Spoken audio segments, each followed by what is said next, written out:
Ce journal vous est présenté par Fonds des promotions de l'industrie. Votre partenaire privilégié pour la réussite de vos projets.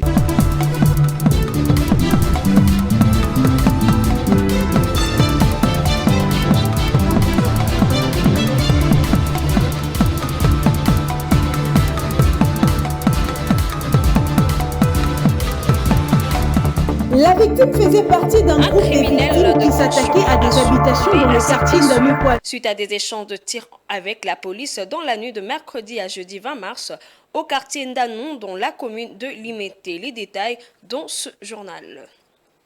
Chaque 20 mars est célébrée la journée internationale de la francophonie et pour cette année 2025, le thème est « Je m'éduque, donc j'agis ». Est-il toujours important pour la RDC de rester pays membre de la francophonie? La réponse, vous l'aurez dans cette grande édition du journal télévisé. Et à l'international, la baisse de prix de l'énergie et de l'alimentation sur le marché international donnera un nouvel élan à la croissance économique sur l'Afrique. Plus de détails, vous l'aurez dans ce journal.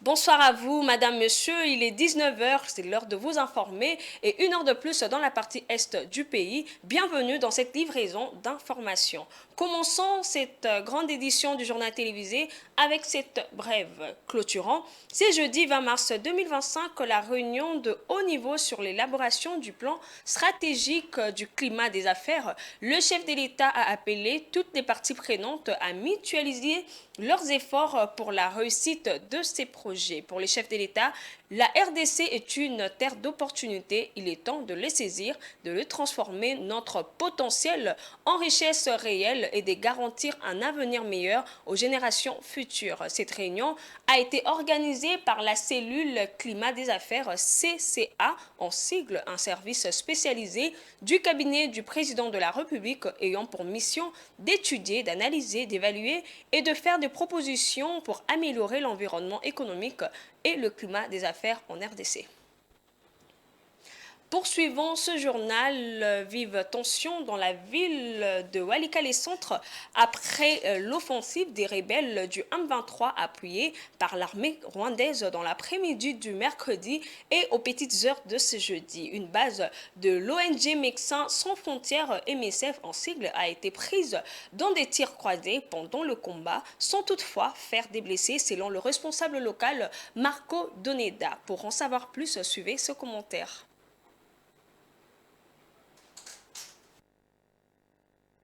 Ses habitants s'est réveillé ce jeudi 20 mars sous le bruit des crépitements d'armes. Cependant, selon Médecins Sans Frontières, le calme serait revenu dans l'après-midi. Ce jeudi 20 mars, la situation à Walikale dans les premières heures de la matin, c'était encore un peu tendu.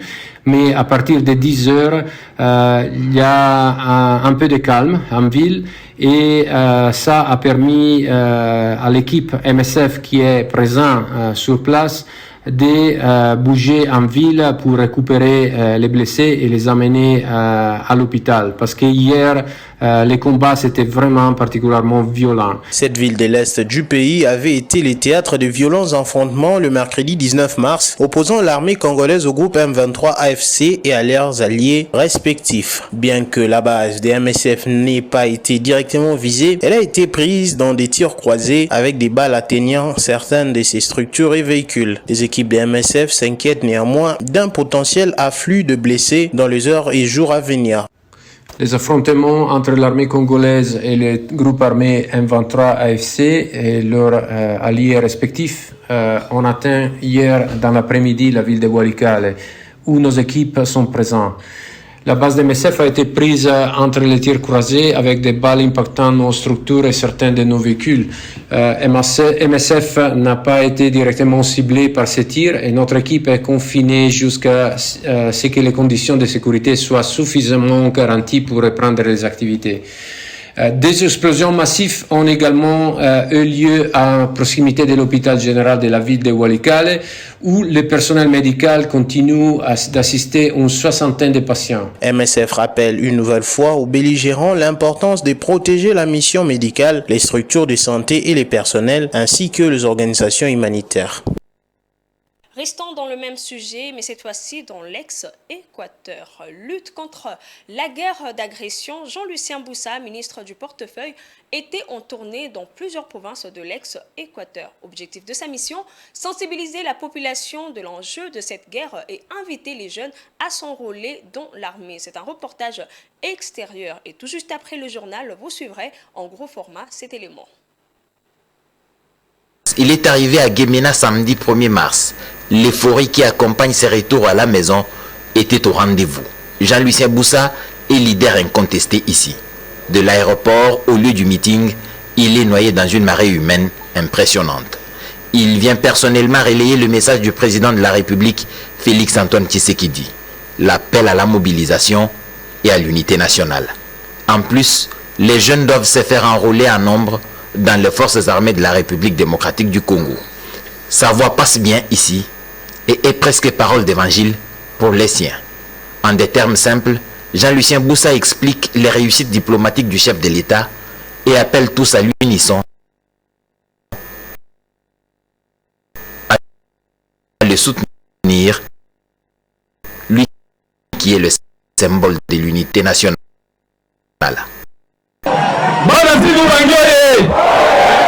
Soki mabele zate bana baruzu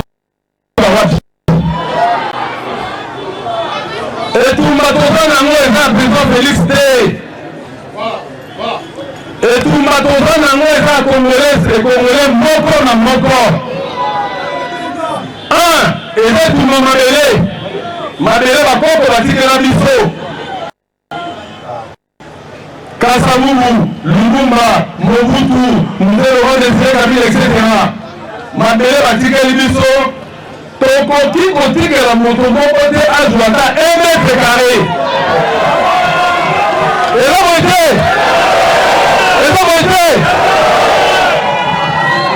Bongo armée nationale congolaise. Eza na besoin ya biso baso. Des milliers de jeunes à Guémena comme à Boudjala ont accepté de servir sous les drapeaux les services de recrutement des forces armées de la République démocratique du Congo. Passons pour les restes. Une brève qui introduira l'un des sujets annoncés au sommaire de ce journal. Le 20 mars, journée internationale de la francophonie, les ambassadeurs francophones accrédités en République démocratique du Congo appellent à la fin de la guerre en République démocratique du Congo.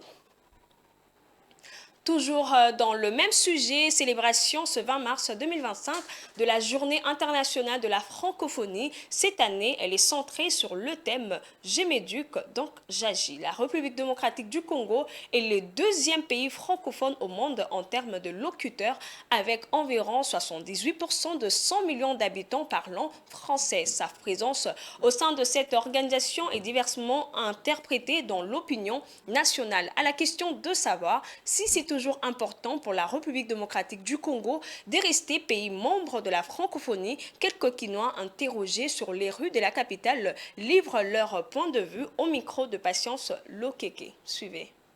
Le 20 mars de chaque année est célébrée la Journée internationale de la francophonie, choisie symboliquement en référence au 20 mars 1970 qui marque la création de l'Agence des coopérations culturelles. La victime faisait partie d'un groupe de... Le 20 mars de chaque année est célébrée la Journée internationale de la francophonie, choisie symboliquement en référence au 20 mars 1970 qui marque la création de l'Agence des coopérations culturelles et techniques ACCT, devenue l'Organisation internationale de la francophonie. La RDC est le 2e pays francophone au monde en termes de locuteurs, avec environ 78% des 100 millions d'habitants parlant français. À la question de savoir si c'est toujours important pour la RDC de rester pays membre de la francophonie, quelques Quinois estiment qu'il n'est pas du tout nécessaire pour la RDC d'être comptée parmi les membres de la francophonie, étant donné qu'elle bénéficie de rien. C'est une question qui mérite vraiment une réflexion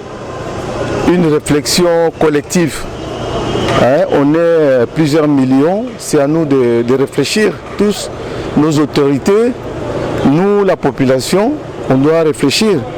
Déjà, on est en plein problème dans les pays, des problèmes sérieux, Et à mon avis, on n'a pas vraiment senti une solidarité effective sur la famille de la francophonie. Personnellement, je n'ai pas senti ça. Moi, je pense que la francophonie ne nous a rien amené. Et je ne pense pas qu'on devrait y rester. Émigrer vers un autre système, je ne pense pas non plus que c'est nécessaire. On devrait créer le système lingalophone et puis que tout le monde nous suive. Les thèmes retenus cette année, je m'éduque, donc j'agis, souligne le rôle central de l'éducation dans le développement durable. Reparlons sécurité dans ce journal. Le centre de réhabilitation de primates de Luiro en République démocratique du Congo lutte pour sa survie face à l'escalade des violences liées aux avancées de rebelles du M23. Avec des fonds bloqués et des partenaires inaccessibles, le refuge abritant 127 chimpanzés et 118 petits singes peinent à assurer leur alimentation. Je vous prie de suivre cet élément. Le centre de réhabilitation de primates de Luiro, situé dans l'est de la RDC, fait face à des difficultés croissantes pour nourrir les centaines de chimpanzés et de singes qui l'abritent en raison des avancées de rebelles du M23. Depuis la prise de la ville de Goma par le M23, soutenu par les forces rwandaises, il y a environ 2 mois, les combattants se sont intensifiés, atteignant même la ville de Bukavu, située à proximité de Kavumu. Le centre recueille des primates orphelins qui seraient condamnés à mort dans la nature. Pour le moment, on a 127 chimpanzés et 118 petits singes. Bon, pour nourrir ça, on est en train de nourrir par rapport à... On se force. Il y a les managers, la directrice qui n'est pas ici, elle est en train d'envoyer quelque chose pour nourrir les animaux. Mais ce n'est pas suffisant, c'est parce que, vous voyez la guerre, toutes les choses sont vraiment par terre. Le centre dépend désormais de dons modestes pour prendre soin de ce 126 chimpanzés et 118 petits singes. Les rebelles soutenus par le Rwanda ont revendiqué le contrôle de Bukavu, la capitale provinciale du Sud Kivu et la deuxième ville de l'Est congolais, à la mi-février. Quand les animaux écoutaient les coups de balles, et aussi se cachent, ils commencent à crier. Ils veulent même de sortir, d'échapper.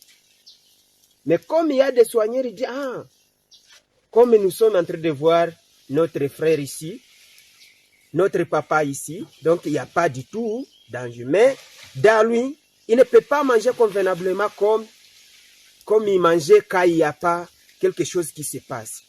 Les fonds nécessaires pour nourrir les animaux sont bloqués dans des banques inaccessibles depuis l'arrivée du M23 et la plupart des partenaires du centre sont à l'étranger.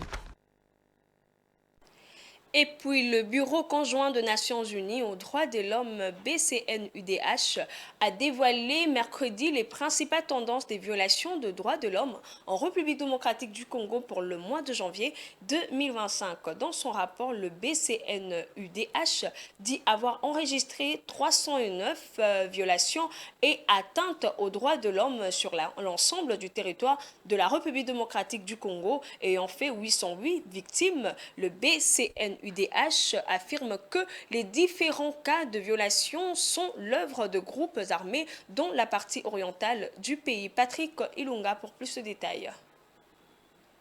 Comme pour les périodes antérieures, les provinces les plus affectées sont le Nord Kivu avec 60% des violations et atteintes documentées, l'Ituri et le Sud Kivu avec 13,9% chacune. Parmi les provinces non affectées par le conflit l'année dernière figurent le Haut-Katanga, Kinshasa et le Maïndombe qui ont connu le plus grand nombre de violations, dit le rapport du mois de janvier de l'année en cours. Selon toujours le même rapport, les groupes armés Codeco, UPLC et M23 sont 3 principaux groupes armés auteurs de viols collectifs en janvier sur les populations civiles. Le Bureau conjoint des Nations Unies pour le droit de l'homme a enregistré au moins 12 incidents de violence sexuelle liés au conflit avec 45 victimes adultes. Parmi ces 12 incidents, 10 concernent des viols collectifs dont 2 accompagnés de vols de biens de victimes. L'année dernière, 5 groupes armés en Ituri ont signé un acte d'engagement pour une cessation immédiate des hostilités. Cette signature avait eu lieu à Bunia en présence de Jean-Pierre Bemba, alors vice-premier ministre en charge de la défense nationale. Mais ces accords n'ont jamais été respectés et la spirale de la violence se poursuit dans la province de l'Ituri. Alors que la poursuite de combat entre les rebelles du M23 et l'armée congolaise contraignent des milliers de civils à fuir leur foyer dans la province du Sud Kivu, à l'est de la RDC, dans la province voisine de l'Ituri, les violences armées ont également déplacé des dizaines de milliers de personnes depuis le début de l'année. Le Nord Kivu n'est pas en reste, la province enregistre de cas de violence. Selon les chiffres du gouvernement congolais, 8500 personnes ont trouvé la mort par la violence. Depuis janvier, l'ONG Amnesty International a dénombré plus de 400 personnes tuées et dont les corps ont été ramassés dans la province voisine du Sud Kivu. À Kinshasa, un criminel de grand chemin a succombé à ses blessures suite à des échanges de tirs avec la police dans la nuit de mercredi à jeudi 20 mars 2025 au quartier Ndanou dans la commune de Limete. Ses complices se sont volatilisés dans la nature au moment de l'intervention de hommes en uniforme. Rachel Misenga nous en dit plus. La victime faisait partie d'un groupe de victimes qui s'attaquaient à des habitations dans le quartier Ndanou-Poilour, près de la paroisse catholique Saint-Bernard, sur la 17e rue Lumété, dans la nuit du mercredi au jeudi. Ces bandits ont succombé à des blessures après un affrontement avec le force de l'ordre. À 2 h du matin, il y a eu des crépitements de balles comme au front. La population est venue se plaindre aux mêmes heures, affirmant avoir été visitée par des bandits. En me rendant sur place pour m'enquérir de la situation, au croisement des avenues Goudur et Mboula, un des criminels a tiré à ma direction 4 balles. Il a succombé à ses blessures.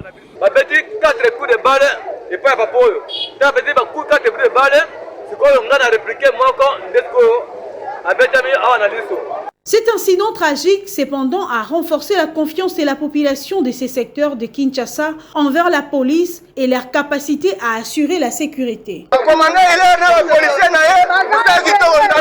Ce commandant fait son travail. Il lutte contre la criminalité urbaine et cela est palpable. Nous lui faisons confiance ainsi qu'à ses supérieurs, notamment le commissaire divisionnaire adjoint Blaise Kilimbalimba qui passe ici de temps à autre pour des inspections. Il est important de souligner que le criminel tué portait un uniforme de FARDC et était armé d'une AK-47, une arme qui a été saisie par le force de l'ordre. Ses complices, eux, ont réussi à prendre la fuite après l'affrontement. Poursuivons ce journal avec cette information. Les travaux de l'atelier national sur le mode alternatif de résolution de conflits se sont bouclés mercredi 19 mars 2025 sur une note positive.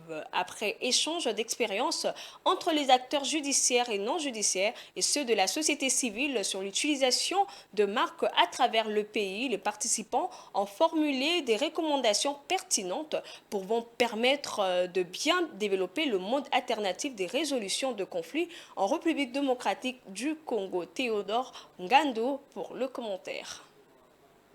Par RCN Justice et Démocratie, en collaboration avec Avocats sans frontières ASF, avec l'appui de l'Union européenne et de la coopération belge, cet atelier a mis autour de la table 80 participants, en l'occurrence des acteurs de la société civile, des autorités traditionnelles et coutumières venues des différentes provinces où les marques sont mises en œuvre, les acteurs judiciaires au niveau national et provincial venus de provinces de l'Ituri, du Kasaï, de l'Équateur, du Congo central et du Nord Kivu.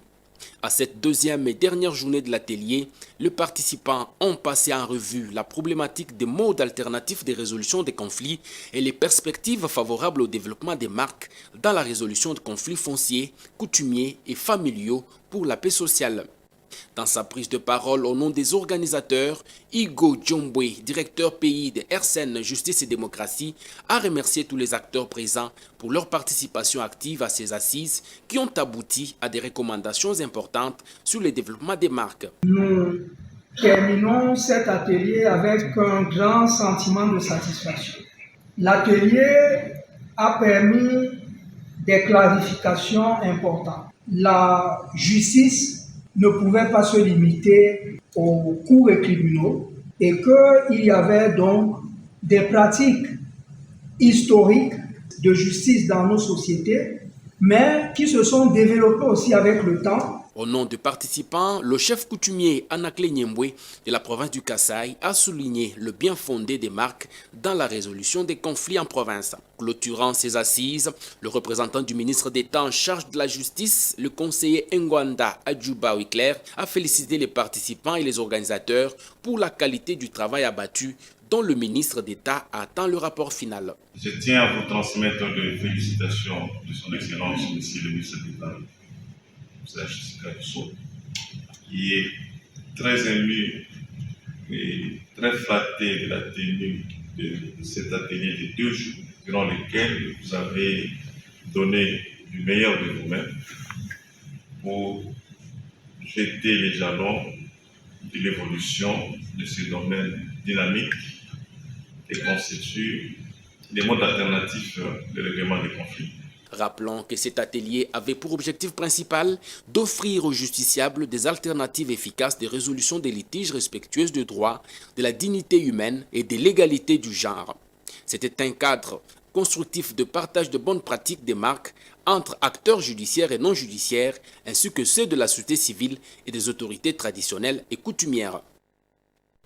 Changeons de chapitre à présent. Le ministre national de l'Industrie et Développement de petites et moyennes entreprises et initiatives, Louis Wantoum Kabamba, a réuni le mercredi 19 mars 2025 en cabinet de travail les responsables des structures sur sa tutelle pour renforcer la synergie entre les entités du secteur industriel et de PME. Ces réunions régulières visent à accélérer le développement du secteur à travers les 26 provinces de la RDC. Cette collaboration a pour objectif de matérialiser la vision du chef de l'État, Félix Antoine Tshisekedi Tshilombo, dans ces secteurs porteurs de croissance. Suivant.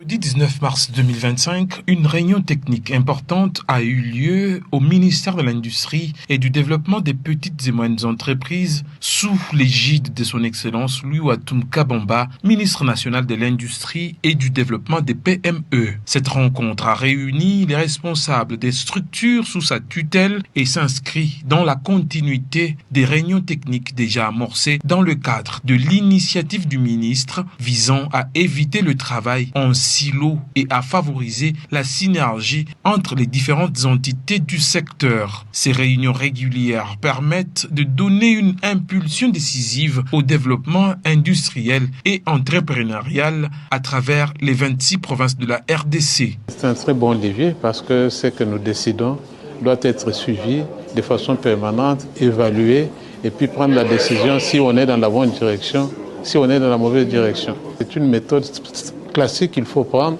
pour assurer le suivi et pour ne pas aborder une question et puis revenir faire des répétitions. C'est une bonne façon de procéder parce que là les choses sont suivies pas à pas, sont planifiées et sont exécutées correctement. Ces échanges constituent un levier stratégique pour matérialiser la vision du chef de l'État, Félix-Antoine Tshisekedi Tshilombo, sous la direction de la première ministre Judith Souminois, et instaurer ainsi une dynamique de collaboration renforcée entre le ministère et les responsables des structures sous sa tutelle. Et c'est grâce au leadership imprimé par son Excellence Monsieur le ministre que désormais nous avons réappris à travailler ensemble en synergie. Et nous nous rendons compte justement à partir de la deuxième séance que ces instructions nous permettent ou nous invitent à travailler davantage entre tous les directeurs généraux et tout se passe comme si il avait eu vraiment la baguette magique pour effectivement arriver à booster l'entrepreneuriat en République démocratique du Congo. Avec sa venue, avec sa lecture en tant que ministre de tutelle, il a permis de nous faciliter la tâche de débloquer beaucoup de dossiers, y compris les rapports humains sont les plus cordiaux qu'on puisse imaginer entre un ministre et ses collaborateurs, chefs d'établissements publics ou d'entreprises sous sa tutelle. Donc il n'y a aucun doute, tout se passe très bien. Cette démarche démontre une fois de plus l'engagement de son Excellence, Monsieur le ministre Louis Wantoum Kabamba, à accélérer le développement des secteurs de l'industrie et des PME tout en garantissant une coordination optimale entre les différents acteurs. Quittons la capitale pour la province du Kasaï central. Dans la carrière de Nganza, à Kananga, dans la province du Kasaï central, de nombreux enfants âgés de 7 à 10 ans sont contraints d'abandonner l'école pour aider leurs parents à subvenir aux besoins de la famille en cassant des pierres. Suivez ce reportage de Francine Moukeba. Ces jeunes, en âge de scolarité, passent leur journée à concasser des moellons et à transporter du sable. Les filles mineures ne sont pas épargnées. Travaillant elles aussi dans cette carrière, elles sont exposées au risque de violences sexuelles, d'infections et de grossesses non désirées. Un jeune âgé de 9 ans est un exemple de ces enfants exploités dès leur plus jeune âge. Toute sa famille travaille dans la carrière pour subvenir à ses besoins, malgré les dangers et les blessures qui en découlent. J'ai fait ces travaux pour subvenir à mes besoins, étudier et acheter de la nourriture. Parfois, je vais à l'école, parfois non. Mon père est déjà décédé et ma mère se consacre beaucoup à la concassation manuelle des cailloux depuis un certain temps. Mais cela comporte beaucoup de risques. Parfois, vous vous cognez les doigts. J'ai 12 ans. J'étudie, mais pas correctement, car je suis contrainte de travailler pour subvenir aux besoins scolaires. Je travaille ici en ramassant les moellons.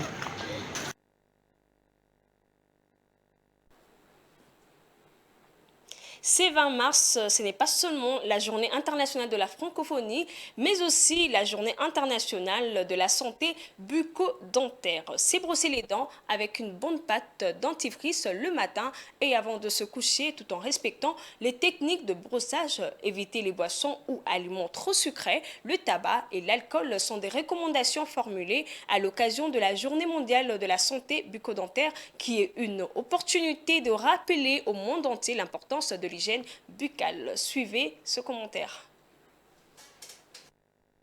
Les maladies bucco-dentaires touchent la bouche et les dents. Les principaux problèmes sont les caries dentaires, les maladies paradontales qui sont des infections bactériennes responsables d'une inflammation des tissus des soutiens de la dent, les cancers buccaux et l'érosion dentaire. Ces maladies sont causées par l'abus de consommation du tabac, d'alcool et une mauvaise alimentation riche en sucre. Les maladies bucco-dentaires touchent n'importe quelle catégorie d'individus puisqu'il n'y a pas de tranche d'âge exacte pour définir les personnes les plus touchées par ces maladies, comme l'expliquent les dentistes Ngimbi. Parce que nous avons plusieurs types de pathologies bucco-dentaires. Premièrement, les pathologies infectieuses, où on peut citer la carie dentaire, les maladies parodontales, la candidose buccale et les stomatites. En deuxième lieu, on peut citer les pathologies traumatiques. Là où on a le fracture dentaire, on a le fracture des os maxillaires et mandibulaires.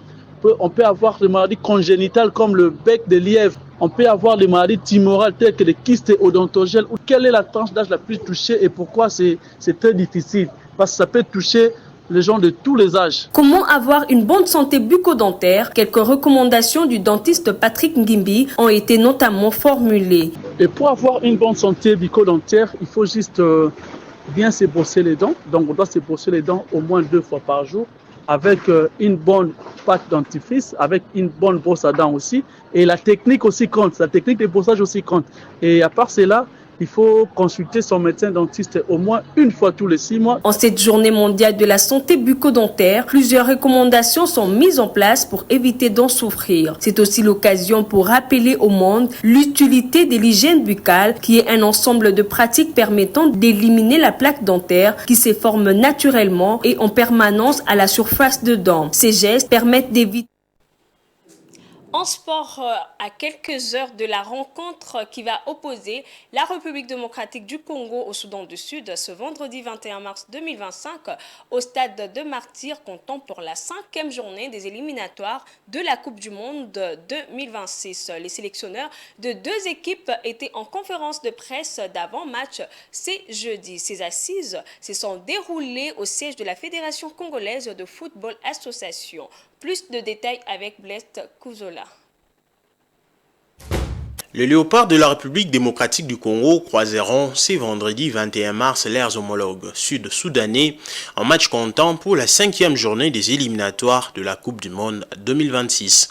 Les objectifs sont clairs pour cette sélection, c'est notamment de tenter de maintenir le cap et de rester au contact avec le duo des têtes.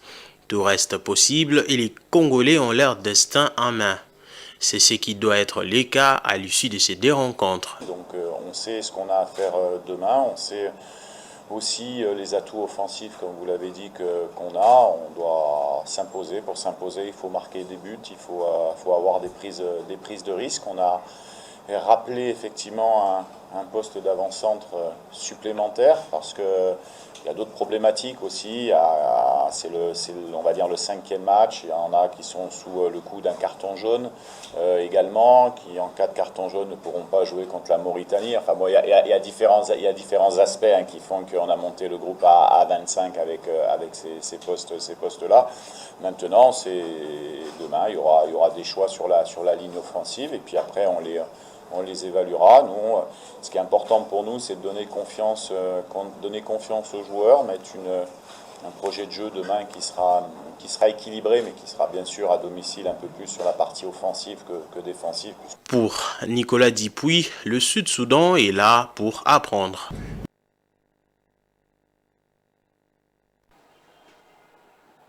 L'information ne s'arrête pas là. Madame, Monsieur, traversons les frontières avec la page internationale.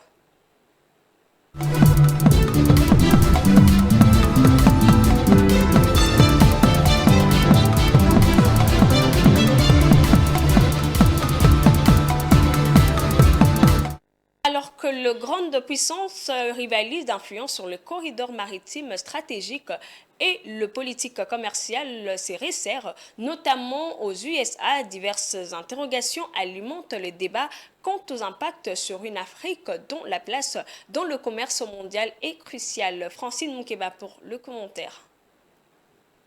Le taux moyen d'inflation en Afrique devrait passer de 16,1% en 2024 à 12,6% en 2025 et à 9,9% en 2026.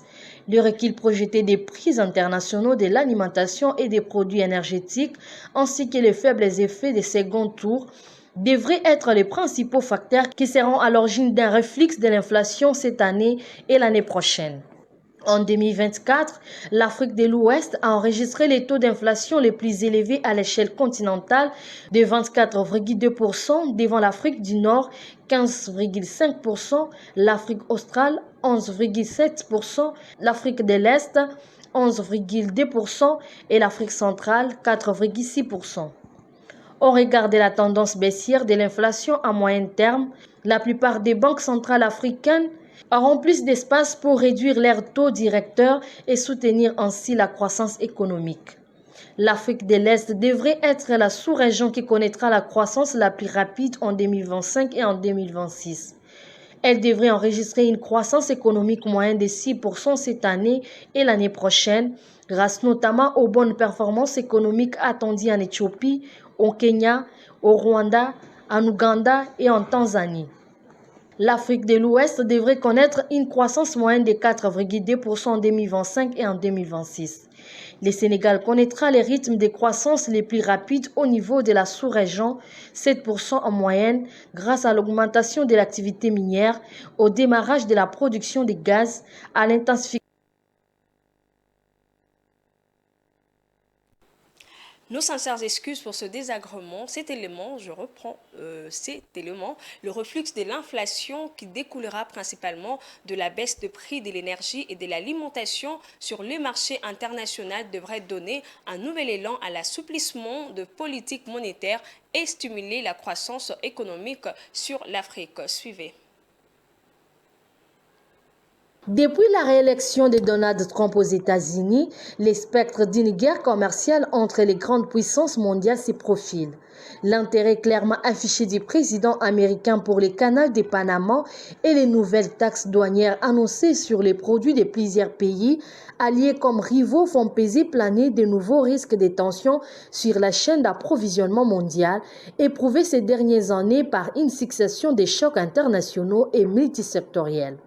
Alors que les intentions de l'administration Trump pour les canaux de Panama étaient perçues il y a encore quelques semaines comme une rodomontade par certains observateurs, c'est un coup surprise qu'a réalisé BlackRock au profit des États-Unis, annonçant le mardi 4 mars les rachats de 90% des parts des déports stratégiques de cette voie maritime. Une opération qui, de l'avis de plusieurs experts, renforce l'influence des États-Unis dans certaines zones et fait encore plus pencher l'équilibre de l'industrie maritime mondiale. Principalement emprunté pour les expéditions depuis vers les États-Unis, environ 74% du trafic global, la Chine 21%, le Japon et Corée du Sud, ces couloirs maritimes desservent aussi certains ports d'Amérique centrale et les routes vers l'Europe. Il ne constitue à ce titre pas vraiment une route privilégiée pour les échanges avec l'Afrique. Les flux africains en provenance ou à destination de ces pays suivent généralement des routes qui passent par l'océan Atlantique ou Indien avec transit via les canaux de Suez ou les caps de Bonne-Espérance. Place à présent à la revue de presse dans une sélection et commentaires de Rachel Misenga.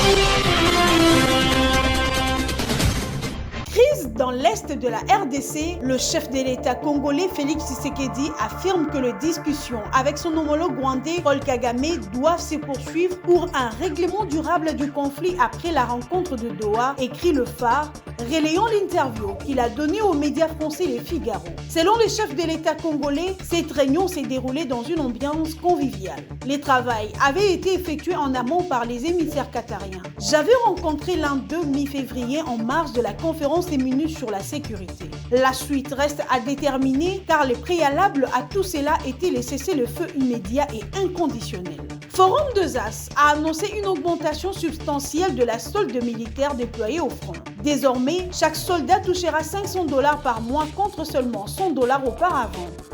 Une mesure qu'il justifie par la nécessité d'une réforme en profondeur de forces armées dans un contexte de guerre persistante dans l'est de la République démocratique du Congo. De son côté, la référence plus veut savoir si Doha était-il vraiment le cadre approprié pour chercher un cessez-le-feu entre la RDC et le Rwanda, tout en sachant que Paul Kagame et les M23 AFC tournent tout le monde comme à la pirouette. Pour les tabloïds, la rencontre de mardi 18 mars ressemble plus à un deal pour protéger les intérêts économiques du Qatar et non pour le retour de la paix en RDC. Un avis partagé par les potentiels.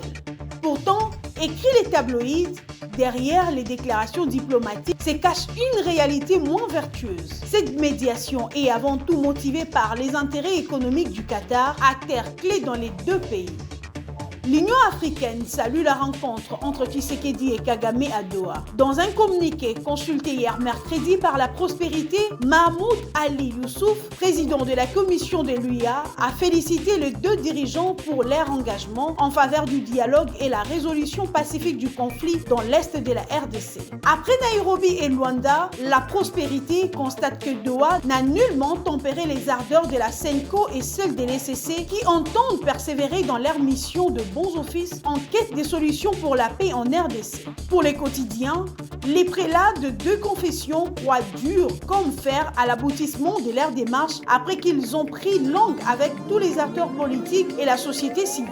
Selon les potentiels, une délégation d'évêques de l'ECC et SENCO a été reçue en audience hier mercredi par le président français Emmanuel Macron.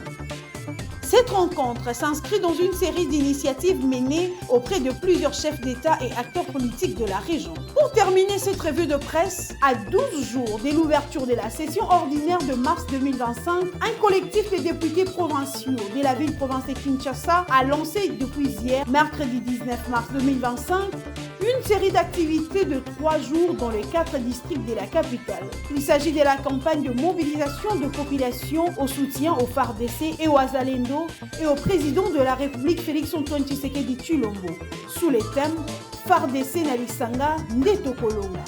Tous derrière le commandant suprême. Mesdames et messieurs, bonsoir chez vous. Fin de cette revue de presse.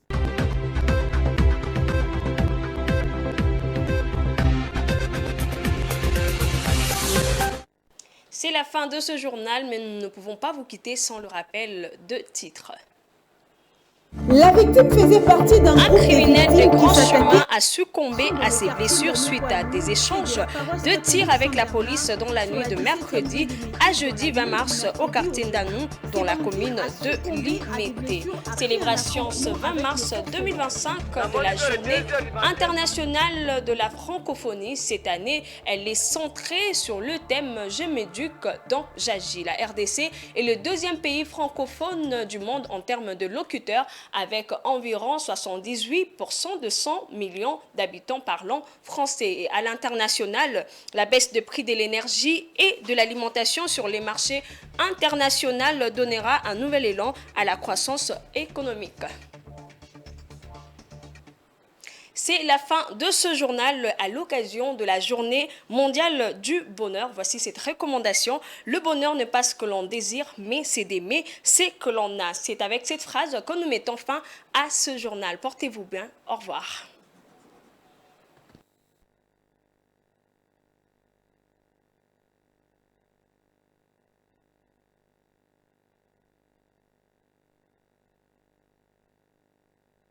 Elle vous a été présentée par Fonds des promotions de l'industrie.